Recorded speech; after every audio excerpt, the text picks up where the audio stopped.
ध्यान करके बोलेंगे तो आसान होगा। तो बाहर का जाप सरल है, भीतर का जाप थोड़ा सा बोलो कठिन है। अच्छा, इससे भी कठिन एक जाप और है। अभी आप लोगों ने जो जाप किया वो कहां से किया? अभी आपने जो अंदर जपा वो कहां से जपा? बोलो। अभी आपके भीतर जो, अब फिर से अब सुन के बताओ, आवाज कहां से है? जब भीतर से आप बोलते कहां से आवाज आ रही है? बोलो, कहां से? जो अभी आप भीतर से जाप कर रहे हैं ना, वो अभी आपके गले से ही निकल रहा है, पर भीतर है, यही है वो, अभी यहां से नीचे नहीं गया। लेकिन इससे भी नीचे जब आप अभ्यास करेंगे तो ये नाम हृदय भी पहुंचता है, और हृदय के बाद ये नाभि में भी पहुंचता है। और जब नाभि में ये नाम पहुंच जाता है मेरी माँ, तो फिर ये स्थिति बन जाती है जो अर्जुन की थी, कि अर्जुन जब सो जाते थे तो जैसे रोम रोम से पसीना निकलता है, ऐसे भगवान का नाम अर्जुन के रोम रोम से निकलने लग जाता था। ये भीतर है, ये भीतर का जाप है। हम लोग अभ्यास करते ही नहीं, जप करते ही नहीं, तप करते ही नहीं। अब तपस्या कौन कर रहा है? आजकल लोग पसीना बहाते हैं, ये बात, ये डंबल उठा रहे हैं, टिप्स मार रहे हैं। बोलो हाँ, पसीना आपने कभी जाप करने में पसीना बहाया? भाई गर्मी हो तो वो अलग विषय कि आपने पंखा नहीं चालू किया और गर्मी में बह रहा तो आपने कहा लो बह रहा है। लेकिन जैसे आप डड़ बिठक मारते हैं, पुशअप करते हैं, तो उससे पसीना, आप दौड़िए, आप 1 किलोमीटर दौड़िए तो आपको पसीना अपने आप आ जाएगा। बोलो हाँ, कोई मेहनत का। उसी तरह जाप करिए, यदि ठीक से तपस्या की गई तो शरीर पसीना छोड़ देगा साहब। और यही है अभ्यास, करत करत अभ्यास के जड़मति होत सुजान। आजकल कोई तपस्या करना नहीं चाहता, भगवान को पाना सब चाहते हैं, पर भगवान के लिए थोड़ा तपाना नहीं चाहता। भाई तपोगे तब ना पसीना आएगा। तो ईश्वर का ध्यान करना है आपको। अर्जुन कैसे करते हैं? भगवान से इतना प्रेम करते हैं, भगवान का इतना स्मरण करते हैं, इतना जाप करते हैं कि जब अर्जुन भगवान के पास द्वारिका गए, भगवान ने कहा कि अर्जुन थोड़ा विश्राम कर लो, मैं अभी भोजन की तैयारी लगाता हूं। अब रुक्मणी जी भोजन बना रही हैं अर्जुन के लिए। सत्यभामा, लक्ष्मणा, सत्या, ये भगवान की पत्नियां हैं। सब पत्नियां भोजन, जाम्बवती, सब मिलके भोजन बना रही हैं। अर्जुन आए हैं, अर्जुन का भी भगवान कृष्ण बहुत प्यार करते थे अर्जुन को, बहुत। लंगोटिया यार नहीं कहते, आज लंगोटिया यार है, मतलब बाहर आ गई, आज मित्र आ गया, बचपन का दोस्त। तो अर्जुन से बहुत प्यार करते थे। अर्जुन को भगवान ने अपने कमरे में सुलाया, सो जाओ। और भगवान खुद भोजन रुक्मणी मैया के साथ बनवा रहे हैं कि मैं भी थोड़ा हाथ बटाऊंगा, आज मेरा दोस्त आया, मेरा मित्र आया है। ठीक है, अब अर्जुन सोए तो अर्जुन के रोम रोम से ध्वनि निकलने लग गई। और जब ध्वनि निकलने लग गई तो वहीं आ गए नारद जी। नारायण नारायण, कौन आ गया? और नारद जी को आप जानते हैं कि वो बीणा बजाते हैं। तो अर्जुन के शरीर से निकल रही थी ध्वनि श्री कृष्ण कीर्तन। श्री कृष्ण गोविंद हरे मुरारी, हे नाथ नारायण वासुदेव। अब अर्जुन की कीर्तन निकल रहा था तो नारद जी ने उसी सुर में अपना सुर मिलाया, और नारद जी ताल मिला करके और कीर्तन में सम्मिलित हो गए। नारद, अर्जुन सो रहे हैं और नारद जी वीणा बजा रहे हैं और कीर्तन। तभी रुक्मणी जी ने कहा कि भोजन बन गया, आप जाइए, अर्जुन को बुला के लाइए। अब श्री कृष्ण गए अर्जुन को बुलाने। जब श्री कृष्ण अर्जुन को बुलाने गए तो वहां नारद जी कीर्तन में बढ़िया डूबे। कीर्तन, अर्जुन सो रहे हैं और नारद जी कीर्तन कर रहे, वही ध्वनि मिलाकर सुर से सुर। भगवान कृष्ण को इतना अच्छा लगा कि नारद जी वीणा बजा बजा के नाच रहे थे उस कीर्तन में, तो भगवान भी नाचने लग गए। श्री कृष्ण गोविंद हरे मुरारी, हे नाथ नारायण वासुदेव। श्री कृष्ण गोविंद हरे मुरारी, हे नाथ नारायण वासुदेव। श्री कृष्ण गोविंद हरे मुरारी, हे नाथ नारायण वासुदेव। श्री कृष्ण गोविंद हरे मुरारी, हे नाथ नारायण वासुदेव। अर्जुन नाच रहे हैं, कृष्ण भी नाचने लग गए। अर्जुन सो रहे हैं, नारद जी और श्री कृष्ण नाचने लग गए। रुक्मणी जी बोली कब से गए हैं, अभी तक लौटे नहीं। तो रुक्मणी जी ने कहा सत्यभामा जरा देखो प्रभु कब तक आ रहे हैं, अर्जुन भोजन ठंडा हो रहा है। तो सत्यभामा जी चली गई, और जब उस रंग में रंगी सत्यभामा, तो सत्यभामा भी वहां कीर्तन चल रहा था, और कीर्तन चल रहा था तो वो भी उसमें रंग गई, करंट लग गया वो प्रेम का। और सत्यभामा भी श्री कृष्ण गोविंद हरे मुरारी, हे नाथ नारायण। श्री कृष्ण गोविंद हरे मुरारी, हे नाथ नारायण वासुदेव। सत्यभामा नृत्य करने लग गई, नाचने लग गई, और अब तो कीर्तन जोर पकड़ लिया, सब कीर्तन करने लग गए। तभी लक्ष्मणा जी को भेजा कि भाई ये सत्यभामा नहीं लौटी। तो भगवान श्री कृष्ण की एक और पत्नी है लक्ष्मणा। रुक्मणी अम्बा ने कहा भोजन ठंडा हुआ जा रहा है, जरा जाओ लक्ष्मणा देखो ये जो जा रहा है लौट ही नहीं रहा है। अब वो कमरे में भीड़ लग गई, जो जाए वो सब कहने लग जाए श्री कृष्ण गोविंद हरे मुरारी, हे नाथ नारायण वासुदेव। श्री कृष्ण गोविंद हरे मुरारी, हे नाथ नारायण वासुदेव। श्री कृष्ण गोविंद हरे मुरारी, हे नाथ नारायण वासुदेव। अब जब सारी पत्नियां भगवान की जो जा रहा है सब कीर्तन में, वहां अर्जुन सो रहे हैं और अर्जुन की परिक्रमा लग रही है, भगवान कृष्ण नारद जी परिक्रमा लगा रहे हैं कीर्तन करते हुए सब। तब रुक्मणी जी को लगा भाई क्या चल रहा, भोजन ठंडा हो गया, लौट ही नहीं रहा कोई। अब रुक्मणी जी गई, और जैसे ही गई तो देखा कमरे के अंदर अर्जुन सो रहे हैं और सब कीर्तन कर रहे हैं। तो रुक्मणी जी को लगा कि वो भी जरा जाएं और जरा रोकें। तो जैसे ही श्री कृष्ण को छुआ तो ऐसा कोरोना वाले को छू लिया तो कोरोना हो गया, अरे भक्ति और प्रेम वाले को छू लिया तो रुक्मणी जी भी। श्री कृष्ण गोविंद हरे मुरारी, हे नाथ नारायण वासुदेव। श्री कृष्ण गोविंद हरे मुरारी, हे नाथ नारायण वासुदेव। श्री कृष्ण गोविंद हरे मुरारी, हे नाथ नारायण वासुदेव।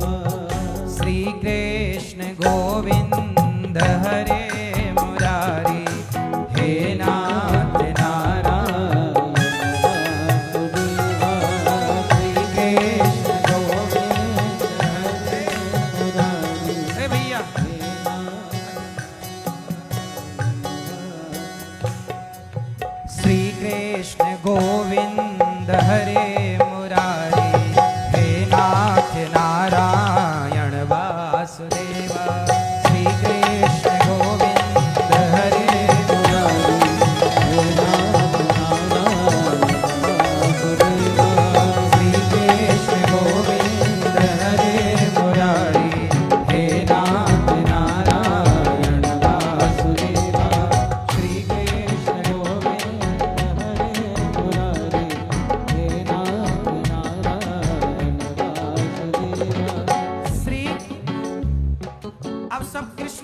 जप रहे हैं तो अर्जुन की नींद खुल गई। अर्जुन की नींद खुली और जैसे ही अर्जुन की नींद खुली तो कीर्तन हो गया बंद। अर्जुन की नींद क्या हो गई? शोर हो गया, सब कीर्तन करने लग गए, तो अर्जुन की नींद क्या हो गई? और जैसे ही अर्जुन की नींद खुली तो अर्जुन बैठ गए और देखे सब अर्जुन की परिक्रमा कर रहे हैं और अर्जुन की परिक्रमा करे रुक्मणी जी, सत्यभामा, लक्ष्मणा, सत्या, नारद जी, श्री कृष्ण। अर्जुन बोले हे प्रभु। अब अर्जुन ने भगवान श्री कृष्ण का पकड़ा हाथ और बिठाया, यहां बैठो। प्रभु ये बताओ काहे नाच रहे हो, हमें बताओ, हम भी नाचे। अब जैसे ही अर्जुन की नींद खुली भगवान श्री कृष्ण बोले अर्जुन अभी एक ध्वनि निकल रही थी वो बंद हो गई, और जैसे ही बंद हुई तो सब जहां की तहां खड़े। बोले ध्वनि कहां से आ रही थी? तब नारद जी ने कहा प्रभु अर्जुन इतना प्रेम करते हैं आपसे कि ये जागते समय तो आपका नाम जपते हैं पर सोते समय भी अर्जुन भगवान का नाम जपते हैं। इतने बड़े भक्त हैं अर्जुन। अर्जुन के रोम रोम से केवल कृष्ण कृष्ण निकलता है, इसलिए अर्जुन की ही भगवान ने गाड़ी चलाई। रथ किसका चलाया? किसका चलाया? अर्जुन का। अच्छा अर्जुन कौन है? आप सब अर्जुन हैं। आप सब कौन हैं? अर्जुन जिस रथ पर बैठे थे उस रथ पर कितने घोड़े थे?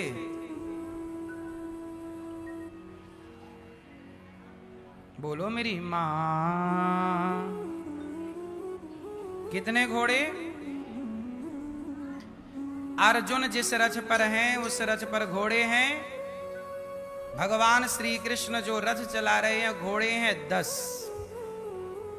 कितने घोड़े? हमारी इंद्रियां कितनी हैं? हमारी इंद्रियां हैं 10। 5 ज्ञानेंद्री, 5 कर्मेंद्री।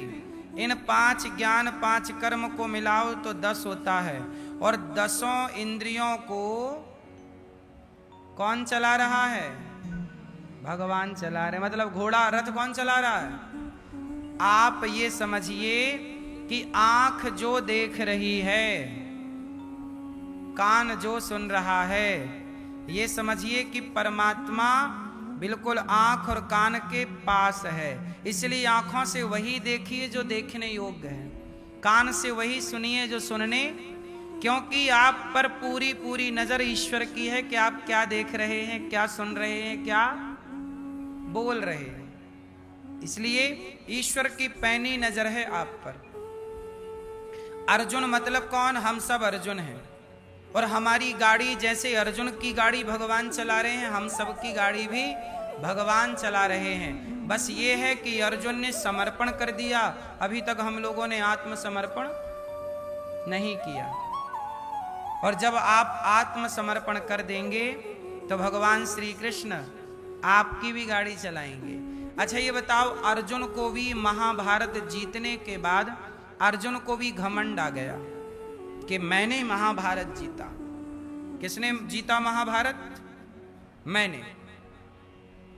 तब यहां पर एक कथा आती है कि बर्बरीक का नाम सुना होगा, जिसे वर्तमान में आप खाटू श्याम जी कहते हैं। खाटू श्याम जी का कटा हुआ ये सर पहले खाटू श्याम में नहीं था, पहले कुरुक्षेत्र में रखा था। इनकी प्रतिष्ठा पहले कहां थी? कुरुक्षेत्र में। हाँ, और कुरुक्षेत्र में इन्होंने बैठ करके मतलब सिर से आंखों से पूरा महाभारत देखा। जब पूरा महाभारत हो गया और अर्जुन जीत गए तो अर्जुन की जीत पर अर्जुन के माथे पर घमंड नजर आने लगा। अर्जुन ऐसे चलने लगे जैसे मैंने ही सब कुछ किया है। तो भगवान कृष्ण को घमंड तो उतारना ही था, तो भगवान श्री कृष्ण अर्जुन को बर्बरीक जी के पास ले गए। कटा हुआ सर था वहां, तो बर्बरीक जी से पूछा भगवान श्री कृष्ण ने कि आप बताइए कि महाभारत में विजेता कौन है? किसने महाभारत जीता? किसकी ज्यादा मेहनत थी? भीम की मेहनत थी कि अर्जुन की? कि कौरवों की आप किसे विजेता मानते हैं? और वहां पर पांचों पांडव खड़े थे। तो बर्बरीक भीम को लगा कि मेरा नाम लेंगे, क्योंकि मैंने 100 कौरवों को मारा है। पूरे कौरवों को किसने मारा? भीम भैया ने। एक भी कौरवों को अर्जुन ने नहीं मारा। सारे 100 की 100 कौरवों को किसने मारा? भीम ने। तो भीम भैया बोलेंगे कि मैं बड़ा महाभारत का विजेता मैं।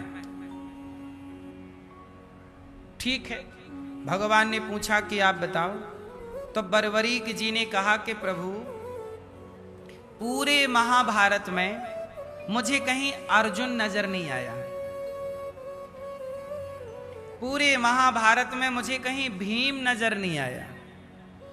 पूरे महाभारत में मुझे कहीं धर्मराज युधिष्ठिर और ये नकुल और ये सहदेव नजर नहीं आया। अर्जुन बोले, क्या बात कर रहे हैं आप?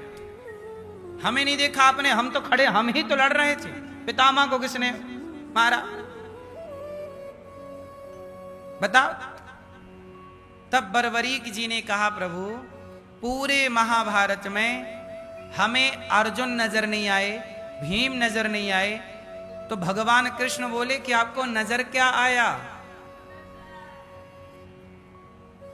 तो बोले कि हे प्रभु, बर्बरीक जी बोले कि हे श्री कृष्ण, पूरे महाभारत में हमें केवल आप नजर आए, और आपसे भी ज्यादा आपका सुदर्शन चक्र नजर आया। अब अर्जुन का सिर हो गया नीचे। अर्जुन को इस बात का घमंड हो गया कि मैंने युद्ध जीता है।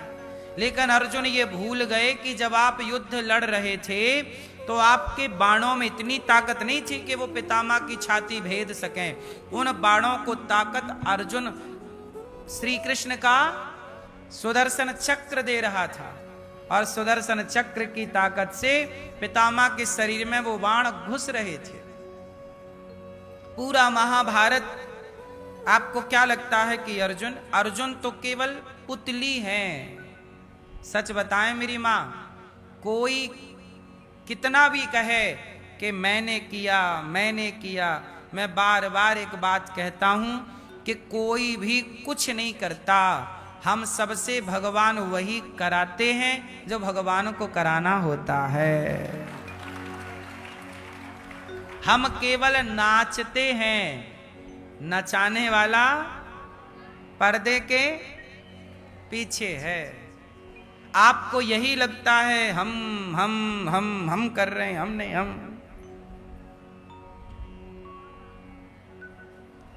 इस घमंड से अर्जुन नीचे उतर आए, और बर्बरीक की जब ये प्यारी सी बात सुनी, सच बात सुनी, तो भगवान ने बर्बरीक से कहा, पुत्र बर्बरीक मांगो, तुम कुछ मांग लो।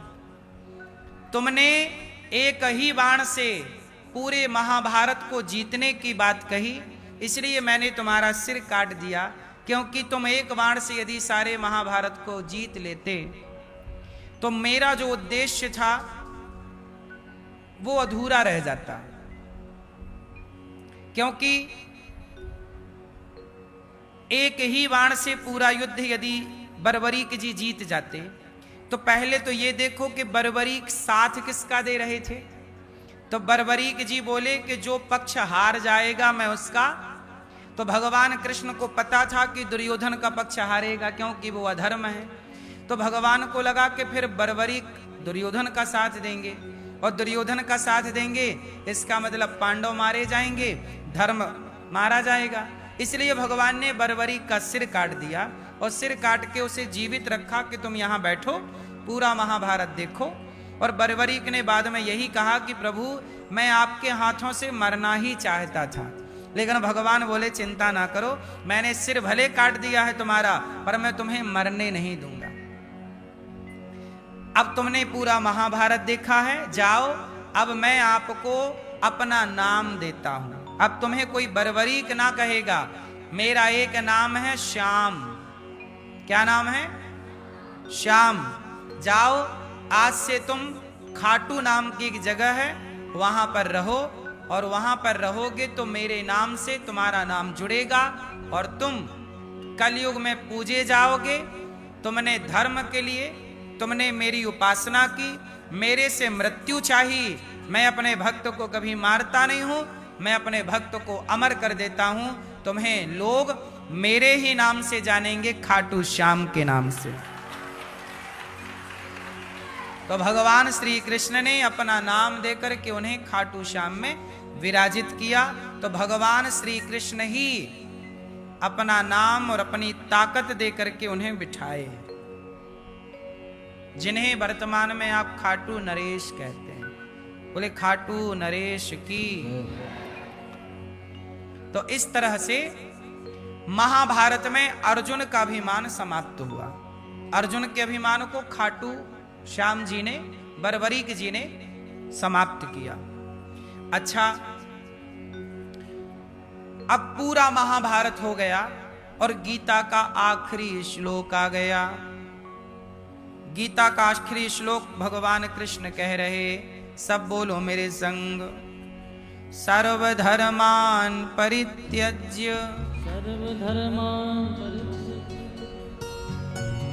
मामेकं शरणं व्रज, अहं त्वा सर्व पापेभ्यो मोक्षयिष्यामि मा शुचः।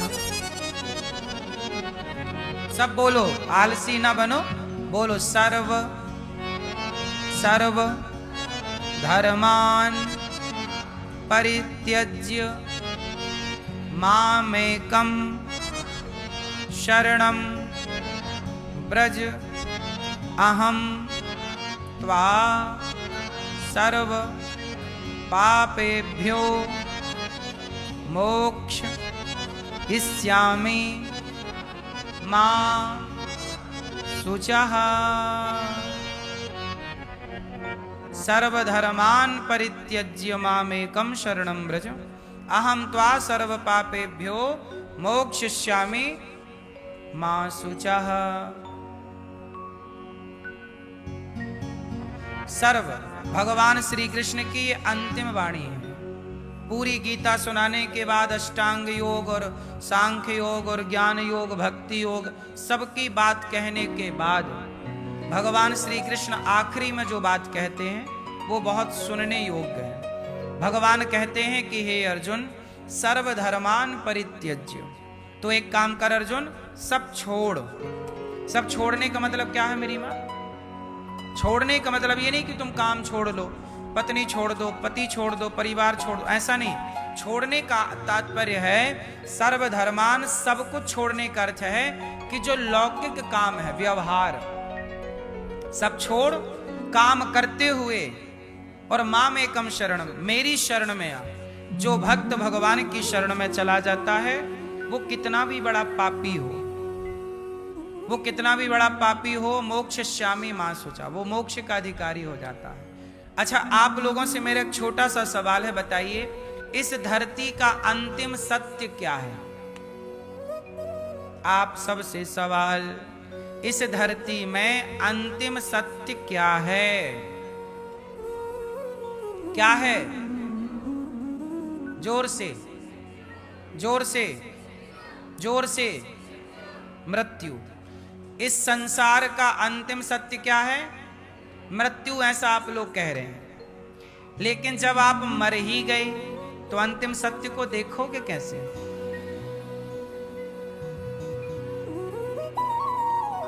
इसलिए अंतिम सत्य मृत्यु नहीं है, मृत्यु भी अंतिम सत्य है। खारिज नहीं कर रहा हूं इसे, लेकिन मैं जिस अंतिम सत्य की बात कर रहा हूं वो मृत्यु नहीं है। चलिए आगे बढ़िए। अंतिम सत्य क्या है इस सृष्टि का? है क्या? समुद्र।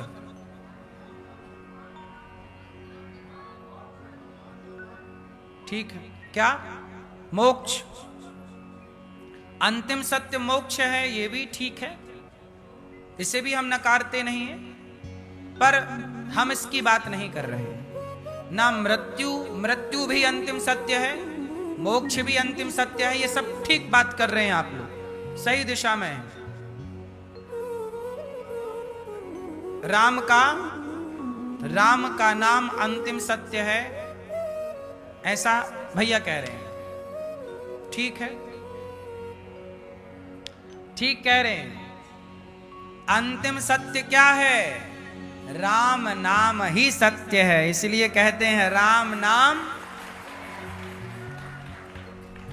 लोग मरने के बाद ये नहीं कहते मृत्यु सत्य है, मृत्यु सत्य है, मोक्ष सत्य नहीं। लोग क्या कहते हैं? राम नाम। तो भगवान का नाम ही सत्य है। इसका मतलब हुआ कि इस धरती पर अग्नि भी है, जल भी है, वायु भी है, आकाश भी है, पृथ्वी भी है। पृथ्वी, जल, वायु, अग्नि, आकाश, ये पंच तत्व हैं। देवता भी हैं, ये जो दिख रहा है प्रपंच भी है, लेकिन ये अंतिम सत्य नहीं है। जल सत्य है पर अंतिम नहीं, अग्नि सत्य है पर अंतिम नहीं। बोलो हाँ कि ना? इसका मतलब ये है कि जब अग्नि और जल और पृथ्वी और आकाश भी नहीं था, तब कौन था? तब कौन था? मतलब ये बताओ कि यदि ये वस्तु बनी है तो इसे बनाने वाला कोई होगा कि बिना बनाने ही बन गई? अब जल बना तो जल को बनाने वाला कोई होगा, आकाश है तो आकाश को बनाने वाला कोई होगा, पृथ्वी है तो पृथ्वी को बनाने वाला। बोलो हाँ। अब अग्नि है तो अग्नि में ताकत है, अग्नि में दाहकत्व है ना, कि जल, अग्नि में हाथ डालो तो जल जाएगा। अब ये ताकत अग्नि में है तो ये ताकत अग्नि में ही होगी, ये भरने वाला कोई तो होगा। जल में शीतलता है तो ये गुण, यदि जल में गुण है तो जल को गुण देने वाला कोई तो रहा होगा। बोलो हाँ। आकाश में यदि शब्द है तो आकाश को शब्द देने वाला कोई तो होगा। इसका मतलब है कि जो पांचों तत्व से सृष्टि बनती है, इन पांचों तत्वों को मैनेज करने वाला जो है, उस मैनेज करने वाले का नाम ही परमात्मा है। उन्हीं का नाम ईश्वर है, उन्हीं का नाम राम है, उन्हीं का नाम नारायण और कृष्ण है। तो अंतिम सत्य कौन है? अंतिम सत्य ईश्वर सत्य है, सत्य ही शिव है, शिव ही सुंदर है। सत्यम शिवम सुंदरम हो, सत्यम शिवम सुंदरम। तो बताइए आखिरी सत्य क्या है? जोर से, जोर से मेरी मां। ईश्वर ही सत्य है, परमात्मा ही। इसलिए कहता हूं कि आप कितना भी प्रपंच में पढ़ लो, आप लोगों को लगता होगा, मेरी मां पता है ये संसार बहुत बड़ा है। अमेरिका में एक जगह ऐसी है, अभी हम अमेरिका गए ना कथा सुनाने, तो अमेरिका में एक जगह ऐसी है जहां 6 महीने तक दिन ही दिन रहता है। क्या रहता है? शायद उस जगह का नाम है अलास्का, शायद, कन्फर्म आप कर लीजिए। अमेरिका में एक जगह ऐसी है जहां क्या रहता है मेरी मां? दिन ही दिन रहता है 6 महीने तक। बोलो हाँ। और दुनिया में ऐसी एक जगह भी है जिसे उत्तरी ध्रुव और दक्षिणी ध्रुव हम लोगों ने पढ़ा था कि 6 महीने दिन रहता है तो कहीं 6 महीने रात भी रहती है। बोलो हाँ। तो मेरी मां, ये संसार बड़ा विचित्र है। पता है आज कौन सी तारीख है यहां? आज कौन सी तारीख है यहां? कौन सी? 27, 10, हाँ आज 10 तारीख है। सोचिए भारत में आज 10 तारीख है ना, तो अमेरिका में आज 9 तारीख है। अभी वहां पे अभी कौन सी तारीख है? 9 तारीख है। यहां अभी दिन के यदि 4:30 बज रहे हैं तो वहां रात के लगभग 4 बज रहे होंगे। सोचिए तारीख कम है वहां, यहां यदि 10 तारीख है तो वहां 9 है। ईश्वर की बनाई सृष्टि कितनी बड़ी है मेरी मां, कितना विचित्र संसार है। लेकिन एक बात आपको बताऊं कि पूरी धरती आप घूमिए, लगभग मैं अभी पूरी पृथ्वी की परिक्रमा लगा के आया। यहां से ऑस्ट्रेलिया गया, फिर ऑस्ट्रेलिया से अमेरिका, फिर अमेरिका से आते समय स्पेन, फिर स्पेन से भारत, तो लगभग परिक्रमा हो गई लगभग। अब ये सब कुछ देखने के बाद मैं इस निर्णय पर पहुंचा कि भगवान ने अवतार लिए 24, तो सारे अवतार भारत में ही क्यों लिए? सारे अवतार कहां लिए? भारत को माता क्यों कहा गया? भारत माता, भारत माता की, भारत ही भगवान ने क्यों चुना? राम का जन्म भारत में, भगवान श्री कृष्ण का जन्म भारत में, नरसिंह भगवान का जन्म भारत में, वामन भगवान का जन्म भारत में, इत्यादि अवतार भगवान के कहां हुए? क्यों? ये सवाल का उत्तर आपको तब मिलेगा जब आप पूरी पृथ्वी घूमेंगे। लेकिन आपका ये भाई, आपका ये दास, मैं जब घूम करके आया तो मुझे लगा इस पूरी दुनिया में सबसे बढ़िया धरती, पूरी दुनिया में सबसे बढ़िया कुछ है तो भारत भूमि है।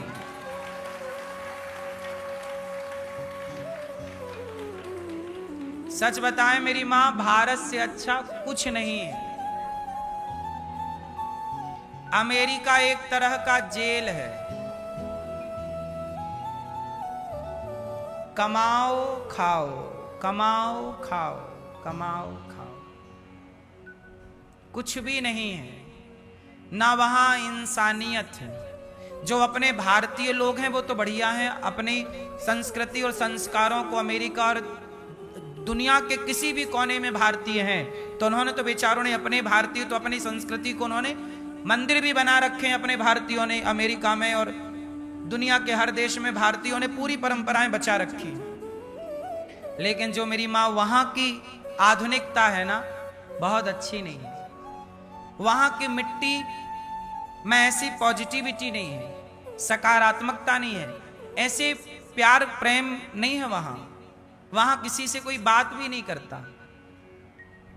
वहां घर ही घर दिखेंगे, पर किसी भी घर में कोई भी आपको व्यक्ति नजर नहीं आएगा। सुबह 6 बजे से लेकर रात्रि के 6 बजे तक लोग केवल काम करते हैं। वहां पति पत्नी दोनों काम करते हैं। महंगाई इतनी है कि काम ना करें तो वहां का जीवन चल ही नहीं सकता, इतनी महंगाई है। अब ये समझिए कि 1 दर्जन केला लगभग वहां 800 रुपए का है। डॉलर में काम होता है, बोलो हाँ। वहां ना पीपल का पेड़ मुझे नजर आया, ना नीम का पेड़ नजर आया, ना वहां अपनी इस तरह से तुलसी नजर आती। पर जीवन है, ठीक है। वहां की परंपराओं में कुछ भी, परंपराओं के नाम पे कुछ भी नहीं है। परंपराओं के नाम पे क्या है? कुछ भी नहीं। सामान्य भाषा में कहें तो केवल है नग्नता, इसके सिवा। मैया पता है वहां पे बीफ मिलता है, मांस, गौमांस। कौन सा मांस खाया जाता है? आपको, आपके लिए बताऊं जानकारी के लिए, पूरी दुनिया में आज गौमांस खाया जाता है, पूरी दुनिया में। वहां के ब्रेड खाने योग्य नहीं है, क्योंकि उन ब्रेडों में अंडे का और ना जाने किस किस का प्रयोग है। हम लोग कितने दिन अधिक से अधिक फल खाकर ही, और जो अपने भारतीय थे हम तो वहां थे, अपने लोगों के बीच में मंदिरों में, तो वहां दाल रोटी मिल जाती थी। लेकिन मेरी माँ, वहां के खाने का कोई धर्म नहीं है। आप यदि पढ़े ना तो आप जो खा रहे हैं हो सकता है वो मांसाहारी हो चीज, हाँ या ना। बीफ तो वहां फ्लाइट, जब हम फ्लाइटों से गए तो वहां पे कागज पड़ा था फ्लाइट में, तो उसमें मेन्यू रहता है कि आप क्या क्या खाएंगे फ्लाइट के अंदर, तो उसमें बीफ का भी ऑप्शन था। बीफ समझते हैं ना भैया, बीफ बोला जाता है गौमांस को। किसे बोला जाता है? सोचिए, मुझे बड़ा आश्चर्य हुआ कि भाई दुनिया में लोग गौमांस खा रहे हैं। अब आप बोलिए कि गौमांस, जो मांस खाए, कुत्तों वाला जो भोजन है, मांस कौन खाता है? कुत्ते, बिल्ली, शेर, यही लोग ना खाते हैं। हम इंसान हैं और हम इंसानों के लिए परमात्मा ने विशेष चीज बनाई है, विशेष फूड बनाया है, खाने के लिए बेहतर चीजें बनाई हैं। और वो सारी बेहतर चीजें पूरी दुनिया में यदि कहीं प्राप्त हो सकती हैं तो भारत में ही हो सकती हैं, संभव नहीं है। अमेरिका जहां हम गए थे, सियाटल, तो वहां पर इतनी सर्दी पड़ती है। अभी गर्मी में गए थे तो वहां हमें स्वेटर पहनना पड़ती थी और रजाई ओढ़ के सोना पड़ता था, जबकि वो वहां की गर्मी थी। और जब वहां की सर्दी पड़ती है तो बर्फ गाड़ियों में जमती है, सड़क में इतनी बर्फ जम जाती है। पर मेरी माँ, भारत, आप लोग कभी मत सोचिएगा, घूमने फिरने जाइएगा, पर ये मत सोचिए यार कभी अमेरिका जाएं, कभी लंदन जाएं, कभी जाओगे तो पछताओगे। इसलिए कभी सोचिए, ये सोच, आप भारत में जितने सुखी हैं, इतना सुख दुनिया में कहीं किसी धरती में नहीं। भारत का व्यक्ति जितना सुखी है उतना सुख धरती में कहीं नहीं। हमारे भारत में सबसे सस्ता भोजन है। सबसे सस्ता क्या है? हमारे यहां कोई काम ना करे तो भूखा नहीं मरेगा, पर विदेशों में काम ना करे तो व्यक्ति भूखा मर जाएगा, हाँ या ना। हमारे भारत में कोई काम ना करे तो भूखा नहीं मर सकता, पर वहां भूखा मर जाएगा।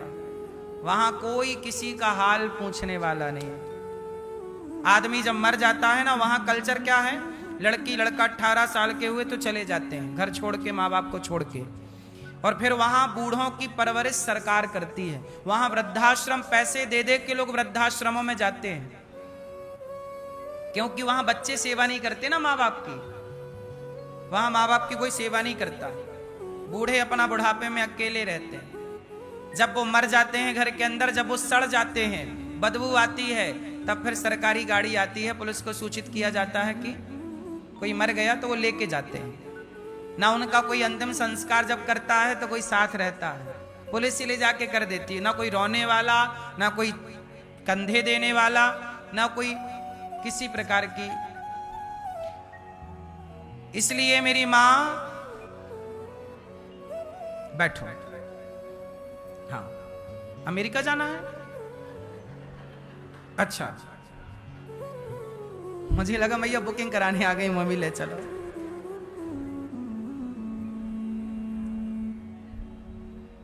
तो मेरी मां, पूरी धरती में सबसे उत्तम क्या? भारत माता की। कभी मत सोचिए, जाइए, देखो घूमने सब जगह जाइए, अमेरिका, लंदन, जब भगवान करे आप दुनिया का हर देश देखें। जब दुनिया देखेंगे तो आपको दुनिया में साफ सुथरा मिलेगा। उन देशों ने थोड़ा काम किया है। क्या काम किया? वहां की सड़कें अच्छी हैं, सड़क के किनारे कभी वहां कभी धूल नहीं उड़ती, ना के बराबर, चारों तरफ हरियाली है, मेंटेन कर रखा है, पूरे देश को मेंटेन कर रखा है, धूल है ही नहीं। ठीक है, हम भी अपने देश को बेहतर, पर समस्या ये है ना कि भारत की आबादी इतनी ज्यादा है, अमेरिका भारत से लगभग 2.5 गुना बड़ा है। अमेरिका का क्षेत्रफल भारत से कितने गुना बड़ा है? लगभग 2-2.5 गुना बड़ा है।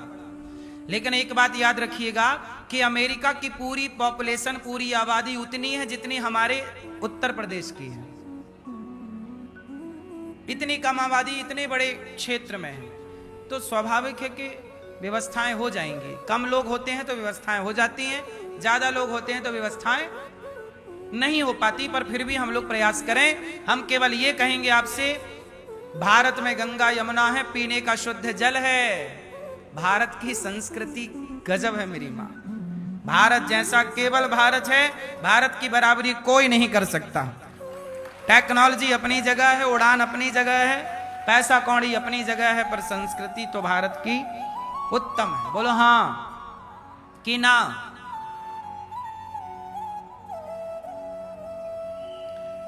इसलिए मेरी मां गर्व करिए कि आप भारत में हैं, और जितना है आपके पास बहुत है, संतुष्ट रहिए। बड़े बड़े सपने देखना गलत नहीं है, सपनों को साकार करना भी गलत नहीं है, लेकिन सपनों में पागल हो जाना गलत है। क्यों? सपने देखिए, दुनिया की उड़ान आप भी भरिए, पर पागल ना होइए। जो आपके पास है वो औरों से बहुत ज्यादा है। हाँ या ना? जिंदगी परेशान नहीं करती मेरी मां, लोग परेशान होते हैं। विदेशों में पता है सबसे ज्यादा बीमारी क्या है? डिप्रेशन, तनाव। भारत में लोग हंसते हैं, मिलते हैं, खिलखिलाते हैं, वहां कोई हंसने वाला नहीं है, कोई किसी से मतलब ही नहीं रखता। वो तो भारतीय लोग अपने हैं, तो वहां जहां जहां भारतीय हैं वो अपने जैसा मेंटेन कर रखा है। ठीक है, तो आप बताइए सबसे बढ़िया क्या? बोलो मेरी मां, भारत।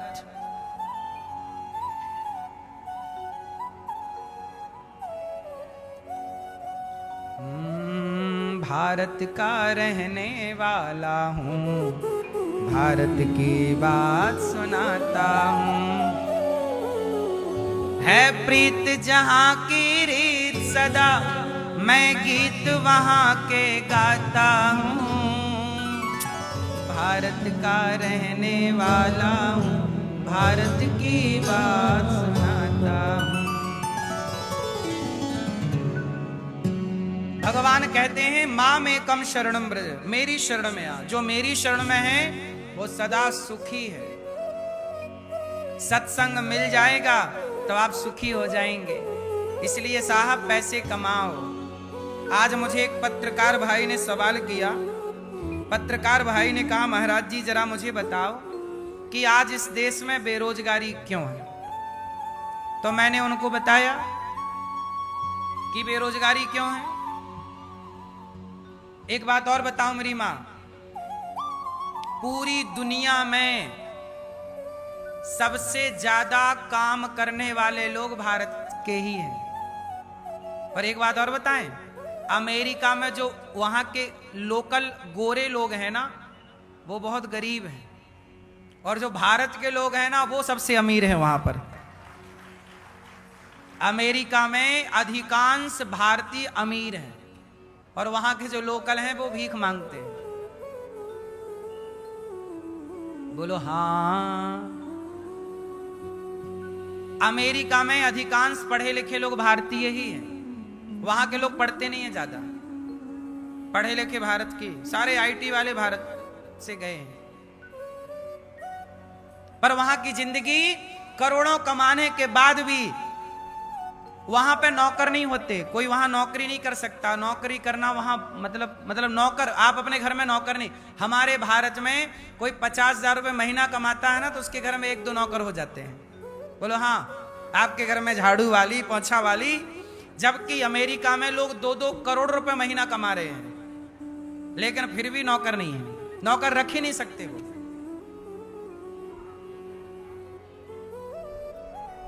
हैं? हाँ, इसलिए भारत के लोग सबसे अमीर हैं, क्योंकि यहाँ खुशहाली ज्यादा है। हाँ, यहाँ वहां ना जो 2 करोड़ कमाता है वही अपनी टॉयलेट भी साफ करता है, वही झाड़ू भी, वही बर्तन भी, वही पोंछा भी, सब वही करे, जबकि कमा रहे हैं 2 करोड़। 2 करोड़ कमा रहे हैं, लगभग 2 करोड़। इसलिए भारत मैया सबसे उत्तम है। तो मेरी मां, हम आपसे ये कह रहे थे कि भारत की जो व्यवस्थाएं हैं, भगवान श्री कृष्ण से पूछा गया। अर्जुन ने कहा कि प्रभु ये बताइए, ये संसार जब बना तो व्यवस्था कैसे बनी? तब भगवान ने गीता में कहा, गीता का एक वचन सुनाता हूं आपको। गीता बोल रही हैं, चातुर्वर्ण्यम मया सृष्टम गुण कर्म विभागशः। भगवान श्री कृष्ण कह रहे हैं चातुर्वर्ण्यम, ये जो चातुर्वर्ण, चतुर्वर्ण, कितने वर्ण होते हैं? 4। कौन कौन से? कौन कौन से वर्ण है मेरी मां? वर्ण व्यवस्था। कौन सी व्यवस्था है? ब्राह्मण, क्षत्रिय, वैश्य और शूद्र। आज मुझे एक पत्रकार भाई ने पूछा कि महाराज जी, ये जो देश में आज व्यवस्थाएं बिगड़ गई, कौन सी व्यवस्थाएं? बेरोजगारी आ गई। क्यों आई? तो मैंने उनको कहा कि यदि आप गीता से चलते, गीता के अनुसार चलते, तो व्यवस्थाएं बिगड़ती ही नहीं। आपने गीताओं को छोड़ दिया, पुराणों को छोड़ दिया, भारतीय परंपराओं को छोड़ दिया, तो व्यवस्था बिगड़ गई। तो उन्होंने पूछा कैसे? तो मैंने कहा कि देखो, हमारे यहां तलवार चलाते हैं राजा लोग, तो तलवार बनाने का काम किसका था? लोहार का। बोलो हाँ। आप लोग जूता पहनते हैं, किस कंपनी का पहनते हैं? आजकल जूता बाटा बना रही है, जबकि पहले के जमाने में जूता चप्पल मोची बनाता था। सोचिए कि आज बड़ी बड़ी कंपनियां, फैक्ट्रियां जूता बना रही हैं। बोलो हाँ। अब ये सारी फैक्ट्रियां जूता बनाने वाली, ये मोचियों का ही तो काम छीन लिया। जूता बनाने का काम किसका था? यदि मोची को जूता का काम आज मिल जाए, बड़ी बड़ी कंपनियां बंद हो जाएं और मोची जूता बनाएं, तो बताइए सारे भारत के मोची खुशहाल हो जाएंगे कि नहीं? अपने आप रोजगार मिल जाएगा और लोग सुखी, उनके परिवार, उनके बच्चे पलने लग जाएंगे, और वो पढ़ें भी, लिखें भी, और पढ़ लिख करके वो प्रधानमंत्री भी बने, राष्ट्रपति भी बने, सब करें। कौन रोकने वाला है? आज हमारे देश की प्रधानमंत्री, राष्ट्रपति जो हैं, द्रौपदी मैया, तो वो हमारी मैया है ना। आज जिसे ब्राह्मण, क्षत्रिय, वैश्य, शूद्र, शूद्र ही समाज से हैं, तो बताइए किसी को कोई आपत्ति है? कोई आपत्ति नहीं। तो हमारे यहां तो प्रधानमंत्री भी आप बन सकते हैं, चाहे ब्राह्मण बने या शूद्र बने, सब प्रधानमंत्री बन जाओ। क्षत्रिय प्रधानमंत्री बने, वैश्य प्रधानमंत्री बने, शूद्र प्रधानमंत्री, कोई भी राष्ट्रपति बन सकता है, कोई भी प्रधानमंत्री बन सकता है। लेकिन मुझे एक बात बताओ कि यदि हमारी प्राचीनता आज जीवित होती तो बेरोजगारी होती? अब क्या हुआ मेरी मां? बड़ी बड़ी कंपनियां घुस जाने के कारण जो काम आम आदमी का था वो बड़ी बड़ी कंपनियां करने लग गई, तो आम आदमी क्या हो गया? बेरोजगार हो गया। उनके अंडर पे काम करना पड़ेगा। इसलिए हम लोगों ने वर्ण व्यवस्था को गवा करके नुकसान किया है। अब उन्होंने मेरे से कहा कि महाराज जी, आप मनुस्मृति मानते हो? मैंने कहा भाई, मनुस्मृति में लिखा है कि यत्र नार्यस्तु पूज्यन्ते रमन्ते तत्र देवता। नारी का सम्मान करना चाहिए। मनुस्मृति क्या सिखाती है कि जिस घर में नारी का सम्मान होता है उस घर में लक्ष्मी का वास होता है। तो नारी का सम्मान कौन सिखा रहा है मेरी मां? बोलो, मनुस्मृति। अब कोई कहे कि मैं मनुस्मृति को नहीं मानता, ठीक है भैया, मनुस्मृति की जो बातें आपको अच्छी नहीं लगती वो मत मानिए, पर जो अच्छी लगती हैं वो मान लीजिए। गीता की जो बातें अच्छी नहीं लगती मत मानिए, पर गीता की जो बातें अच्छी लगती हैं वो, यदि आप कहोगे मैं गीता नहीं मानता, मैं मनुस्मृति नहीं मानता, इससे आपका नुकसान हो जाएगा। अच्छा एक बात बताओ, धरती में एक आदमी ऐसा है क्या जिसके अंदर कोई अच्छाई ना हो और कोई बुराई ना हो? क्यों भैया, आप बताइए, क्या कोई ऐसा है जिसके अंदर अच्छाई ना हो, या कोई ऐसा है जिसके अंदर? मेरे अंदर 1 लाख अच्छाइयां होंगी तो 1 लाख बुराइयां भी होंगी। बोलो हाँ। आपके अंदर 1 लाख अच्छाइयां होंगी तो आपके अंदर 1 लाख। अच्छा ये बात कितने लोग सहमत है इस बात से कि सबके अंदर अच्छाई भी होती है? और कितने लोग सहमत हैं? सहमत है। इसका मतलब हम अच्छे भी हैं। और तो गीता, जो आपको अच्छी बात लगे गीता से ग्रहण कर लो, मनुस्मृति से जो अच्छा लगे, जो अच्छा नहीं लगे उसे आप छोड़। कुछ लोग कहते हैं कि धर्मराज युधिष्ठिर गलत है। अच्छा ये बताओ, धर्मराज युधिष्ठिर चलो गलत है, तो धर्मराज युधिष्ठिर अच्छे भी तो हैं, उनकी अच्छाइयां जो अच्छी ग्रहण करनी हो निकाल लो, जो बुराइयां हो क्यों परेशान हो रहे हैं।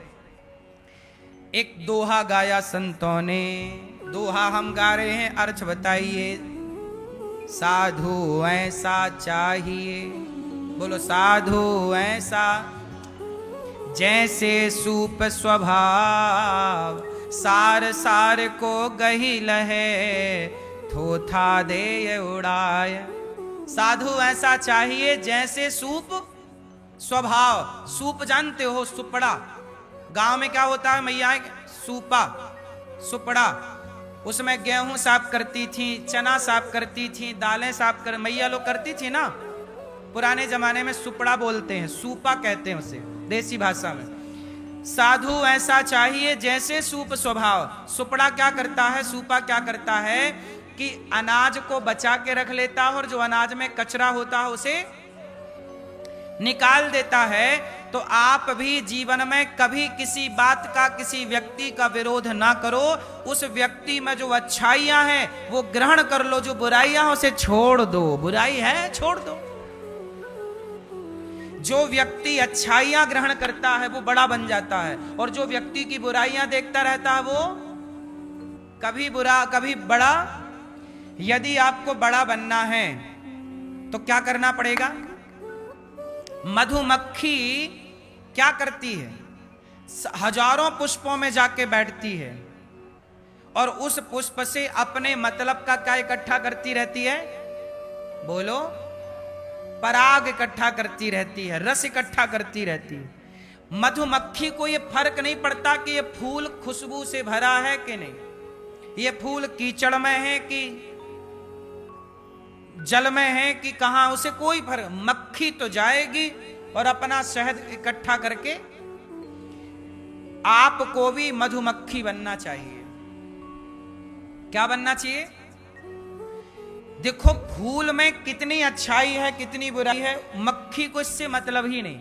ये गुलाब अच्छा है कि वही आप डिसाइड करोगे अच्छा है कि बुरा। मक्खी तो बैठेगी फट से और अपना मतलब का सार निकालेगी, फर्र से उड़ जाएगी। ऐसे ही आप कभी ये मत कहो कि ये व्यक्ति गलत है। जो गलत व्यक्ति है उस गलत व्यक्ति से भी बहुत कुछ सीख मिल सकती है। जैसे रावण के पुतले जलाए जाते हैं, मुझे लगता है कि सबसे गलत व्यक्ति रावण है, क्योंकि रावण के पुतले जलाए जाते हैं और ये वर्षों से चली आ रही है परंपरा।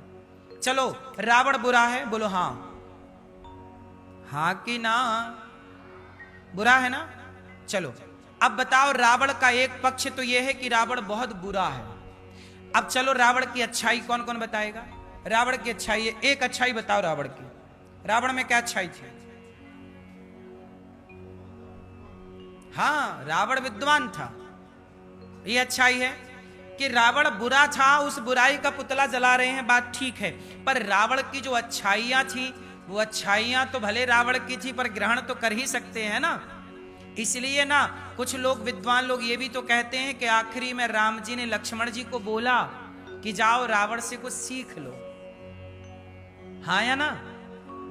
रावण बुरा था, एक पक्ष ये है कि रावण बुरा था, पर रावण का एक एंगल ये भी तो है कि रावण किसी मामले में तो अच्छा था। रावण बहुत बड़ा नीतिज्ञ था। अच्छा आपको पता है रावण संहिता एक पुस्तक आती है, पुस्तकों की दुकान में मिल जाएगी, मोटी होती है। क्या नाम है उसका, जोर से। रावण संहिता, उस पुस्तक का नाम ही रावण संहिता। वो पुस्तक रावण ने लिखी और ये घटना है त्रेता की। और सोचिए आज भी कलयुग में रावण की लिखी पुस्तक बाजार में बिकती है और लोग पढ़ने वाले पढ़ते हैं। रावण का ज्ञान वो ज्योतिष की पुस्तक है। कौन सी पुस्तक है। रावण बहुत बड़ा ज्योतिष शास्त्र का विद्वान था, उसने ग्रंथ लिखे हैं। रावण का लिखा शिव तांडव आप सब पढ़ते हो, बोलो हाँ। रावण ने क्या गाया, जटाटवी गलज्वल प्रवाह पावित स्थले गले बलम बलम।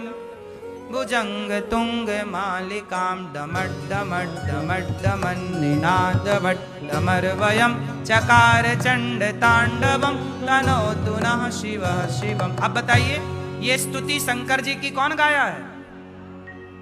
तो आप रावण के पुतले जलाएंगे, इसका मतलब ये नहीं है कि रावण की अच्छाइयों को नकार देंगे। रावण बुरा है माना कि, पर रावण बुरा है तो हमें क्या मतलब?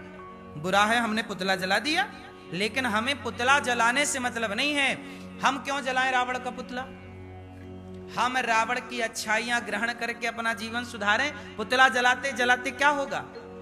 हम क्यों कहें कि रावण बुरा है? चलो रावण एक हिसाब से बुरा है, सीता मैया को चुराया, पर यहां भी आप देखिएगा रावण बुरा है, सीता मैया को चुराया, लेकिन रावण ने सीता मैया को पुष्प वाटिका में रखा। रावण ने सीता मैया को टच नहीं किया जबरदस्ती कि नहीं जी अब मैं तुम्हें कमरे में रखूंगा और तुम्हारे साथ दुराचार करूंगा, नहीं। रावण चाहता तो कमरे में ले जाता सीता मैया को, बोले तुम मेरे कमरे में रहोगी, बोलो हाँ, पर रावण ने सीता मैया को कमरे में नहीं रखा। कहां रखा? क्योंकि राम वनवास में थे, तो राम की पत्नी महलों में कैसे रह सकती हैं, इसलिए उसने पुष्प वाटिका में रखा। बोलो हाँ कि ना? आज जितने लोग रावण के पुतले जलाते हैं उनसे पूछो कि तुमसे शिव तांडव पढ़ना आता है? रावण की भाषा पढ़नी नहीं आती और रावण के पुतले जलाते हैं। रावण इतना विद्वान था कि उसका लिखा शिव तांडव कोई सामान्य व्यक्ति पढ़ भी नहीं सकता, लेकिन उसके क्या जलाते हैं? पुतले जलाने के पीछे कारण यह है कि रावण बुराई का प्रतीक है, लेकिन मुझे आज रावण की अच्छी बातें करनी है। मैं आपको यह समझाना चाहता हूं कि बुराई सब में होती है, केवल रावण में नहीं। मेरे में भी बुराइयां हैं, आप में भी बुराइयां होंगी, आपके समाज में भी बुराइयां होंगी, बोलो हाँ। लेकिन हम बुराइयां क्यों ग्रहण करें? हम अच्छाइयां, बुराई, कुछ लोग कहते हैं राम में बुराई है, चलो भैया राम में यदि बुराई है तो राम में कुछ अच्छाइयां हैं, तो आप बुराई ग्रहण ही मत करो, अच्छाइयां ग्रहण कर लो, बोलो हाँ। चलो मैं थोड़ी सी बात कर लूं रावण की। चलो बताओ रावण की अच्छाई क्या क्या है? शिव तांडव गाया, ये अच्छाई है। उसने रावण संहिता ग्रंथ लिखा ज्योतिष का, वो उसका लिखा ग्रंथ आज भी सहयोगी है, अच्छा है। तीसरा, रावण विद्वान था। और बताओ रावण की अच्छाई क्या है? क्या अच्छाई है रावण की? रावण की अच्छाई ये है कि रावण सबसे पहले युद्ध करने गया और सबसे आखिरी में गया। रावण अपने बेटों को भेजता रहा, मेघनाथ जाओ राम से लड़के आओ, जान गया रावण, अच्छा रावण विद्वान तो था साहब, रावण जान गया कि ये राम भगवान है। रावण, ये बात रामचरितमानस में मेंशन है, लिखी है, रावण जान गया कि ये भगवान है। क्या हो गया? अब जब जान गया कि ये भगवान है तो शरण में क्यों नहीं चला गया? रावण यदि शरण में चला जाता तो रावण का कल्याण होता, क्योंकि वो शरण में गया। लेकिन रावण को लगा कि मेरे बच्चे जो है ना उनका भी उद्धार हो जाए, तो रावण जानबूझ करके अपने बच्चों को भेजता है। कुंभकर्ण सो रहा था अच्छा खासा, जगा के मरवा दिया। क्या कहा कब तक सोएगा? अब राम आ गए, चल अपना मोक्ष कर ले, मौका अच्छा है। सबको राम के हाथों मरवा मरवा के क्या किया उसने? सबको मोक्ष का, जो बड़े बड़े साधु संतों को तपस्या करने से मोक्ष मिलता था, वही मोक्ष रावण ने राम से लड़ा लड़ा के कि चलो राम के हाथों मरो, मोक्ष मिलेगा। अब बताइए रावण विद्वान था, विद्वान का मतलब ही ये है कि वो भक्ति भक्ति करा नहीं और मोक्ष पा गया। अब तुम जो मोक्ष भक्ति करके पाओगे वो रावण सहज में पा गया। तो रावण होशियार है कि नहीं? इसलिए रावण के पुतले जलाने वाले जलाएं, पर मुझे लगता है कि पुतले जला के क्या सीखोगे साहब? रावण से कुछ सीख लो, हाँ या ना? इसलिए मैं अपने नौजवान दोस्तों से, भाइयों से और आज की युवा पीढ़ी से और आज के समाज से निवेदन करता हूं कि कभी किसी की बुराई मत देखो। बुरा जो देखन मैं चला, बुरा ना मिलिया कोई, और जो दिल खोजा आप ना हमसे बुरा ना। जो व्यक्ति दूसरों में बुराई देखता है एक्चुअली वो खुद बुरा होता है। इसलिए समझदार वही है जो कभी किसी की बुराई, हमें देखना ही, आप बहुत बुरे हैं पर हमें क्या करना आपकी बुराई देख के, हम तो ये देखें कि आप में अच्छाइयां क्या है। सार सार को ग्रहण करें और थोथा दें उड़ाए। हम अच्छी चीज ग्रहण करें, बुरी क्यों ग्रहण करें बताइए? बोलो हाँ। तो रावण, जो लोग रावण के पुतले जलाते हैं उनसे पूछो कि क्या सीखा आपने, चलो बताओ रावण से आपने क्या सीखा, आप बताओ। सुनो, अब रावण से हमने क्या सीखा, एक बार आप बताओ क्या सीखा आपने? रावण ने पराई स्त्री को देखा तो सर्वनाश हो गया। क्या ये बात सीखने जैसी नहीं है कि रावण ने पर नारी को देखा तो सर्वनाश हो गया, और तुम पर नारी को देखोगे तो तेरा क्या होगा रे कालिया?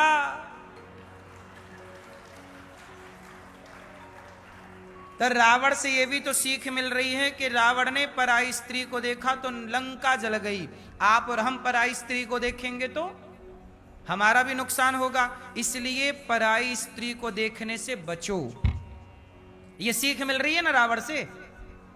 भाई पुतले इसी वे पर तो जलाए जाते हैं कि उसने पराई नारी देखी। अब आप पुतले जला के आ जाते हो, सीखते कुछ नहीं हो, और पुतले जला के आओ